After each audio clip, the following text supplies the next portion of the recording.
avec mes propres moyens. J'ai fait la campagne au niveau de Pikine, la campagne dans la Djolof, origine de mes grands-pères, à Louga où je suis né et surtout dans le Waalo. waaye lu mu wax nii même bu ko waxul woon tam ku nekk xam nga loolu système parrainage bi quand même il y a problème parce que ñoom bu fekkee ñëpp nga may déglu fàtte naa sax gërëm aussi journalistes yi fi taw toog ni ñëpp maa ngi leen di gërëm parce que réew mi noo ko bokk te ñoom on dit même c'est le garde des pouvoirs donc journalisme dafa am solo ci réew waaye système électoral bi affaire parrainage bi vraiment war nañu trouver waat un autre système li tax ñu war ko trouver mooy dunoo waroon jël toutes les candidatures génne les doublons pour tout le monde bu mu jeex tàkk ñu door a nag énumérer nit ki lu mu am bu fekkee manqué na wala manqué wul mu xam ko mais certains les doublons pour certains les doublons passent pour d'autres les doublons ne passent pas xam nga loolu baaxul mais nag du gëm yàlla rek lépp da ngay teg lépp ci loxo yàlla. bu loolu passé je vais m'adresser aussi à la jeunesse ñun ñi nga xam ne dañoo nekk ay missionnaires lu ñuy dem fu teg d'abord may dem man Sinaï fu ndaw laa woon c'était presque le plus jeune du contingent te lu fa nekk xam nañ que nit mooy yàq dëkkam bu fa jógee dem naa si yeneen ci yu bare bari yu mel ne ay Bosnie Croatie mais fépp fu ma tamit lu yàq réew mi xam nañ ko mooy nit yu bon yi ndax nit bu bon bu demee bu ëpp si réew ñu baax ñi réew moomu avenir am day metti du sotti Sénégal nag du ñuy bañ mu nekk fii moo tax mu ne jeunes yi da ngeen góorgóorlu à cause de la politique kooku ñëpp war nañ ko yëg bu mu leen jaral dara xam nga tooñ def dara lu grave ba pare nga bañeeku ni du man nit ñëmu si dugal wala dañ ko kii moo def nii loolu bu ko tudd kenn mais ñëpp chacun a deviné loolu xam nga du yomb bon comme lu mu war a wax ñëpp wax na que man du ma ci sori mais daal li may ñaan yàlla daal mooy Sénégal nu sooy ko parce que réew lu ko defar lu ko yàq moo gën a yomb te ñun ñëpp noo ko bokk maa ngi baalu wax ñëpp wasalaam merci. Monsieur doyen, donc si vous avez des questions, nous sommes à votre disposition, mesdames, mesdemoiselles, messieurs les journalistes.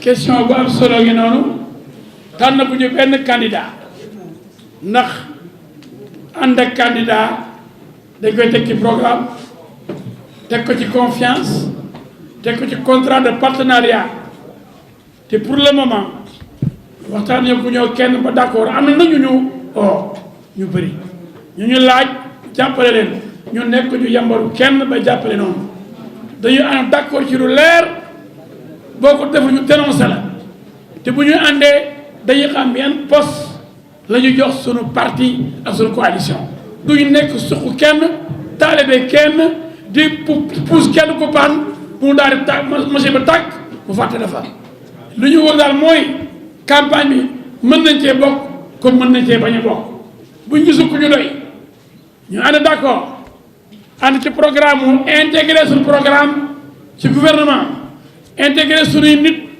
ci gouvernement ñu ànd dem assemblée nationale loolu bu amul kenn mënul am ñu ànd ak yow ñun dara yàkkamte ñun dara ñoo def dara lu ñuy màcc fi mu nekk nii candidat yi comme ñu ñulee mën ñoom ñëpp da ngay ñëw day wax ñu lu leer duñ jébbalu ci kenn néew ñu kenn yàlla yonent yi ñu gisuñu yàlla dañu ñuy wax lu leer nañ ñu signé ko lu leer nañ ànd liggéey gagné yore Sénégal ci intérêt sénégalais yi waaye diw lay àndal comme genre loterie yooyu non loterie fii mënu fa am loterie rey nañu ba ñu dee bi baaxee wax lu leer nañ ñu ànd ci waxoo ko ñu bàyyi la fii ni yekk mu naqari ànd ku ñoo kenn ba ñu ñoo ànd ak kenn waaye ku ñu àndal lu leer la ñuy wax soog cee ànd sinon ñu toog neutre seetaan.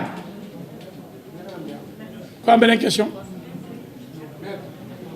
Parmi les candidats, il y a qu'il y a déjà des candidats pour lesquels vous ne serez pas alliés, par exemple? Non, j'ai déjà répondu. J'attends des propositions. Si on tombe d'accord sur un programme. Je vais être précis. Est-ce que vous êtes prêt, par exemple, à s'allier aux candidats du parti parce que dissous? S'il vous plaît, je ne prononce pas un parti qui a été dissous.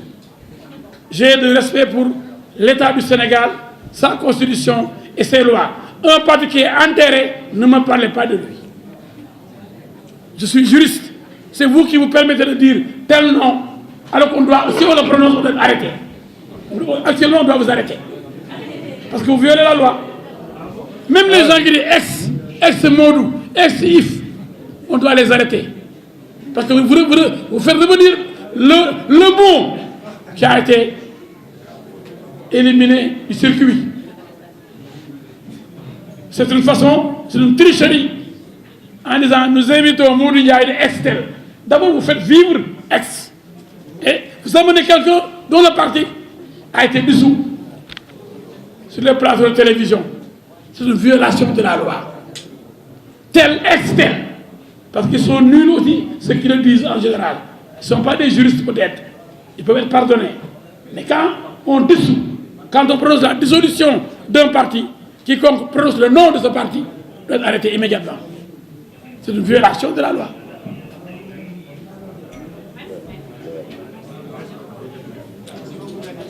Oui. Voilà son excellence, je m'appelle Amissa Diawara, du quotidien Le Républicain. En fait, j'ai juste une question.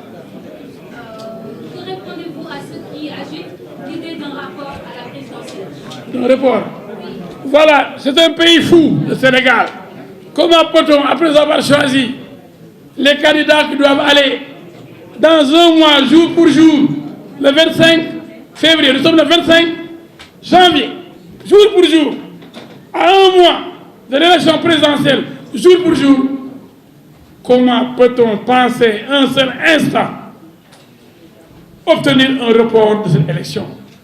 Il faut être fou, comme je l'ai dit, parce que nous sommes un peuple très intelligent, mais composé de beaucoup de fous aussi.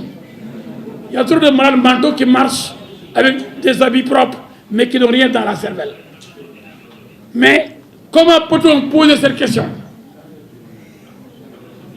C'est inacceptable, c'est impossible.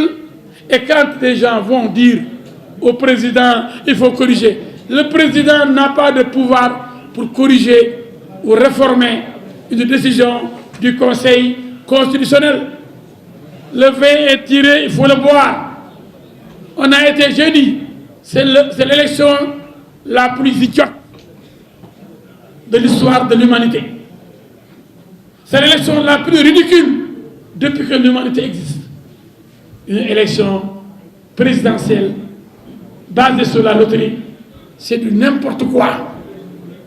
C'est du n'importe quoi. C'est pourquoi je voulais attirer l'attention de tous les Sénégalais pour qu'ils sachent que cette élection a été sabotée dès le départ par les doublons qui n'existent que pour l'option parrainage citoyen.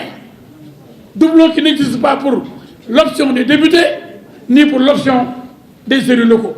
Une grave injustice sur ceux qui n'ont pas de députés et de maires. Une élection injuste. Donc, le président qui sera élu ne sera pas un président légitime. Il sera légal. La loi lui a permis d'être président. Mais il n'aura aucune légitimité. C'est moi qui le dis.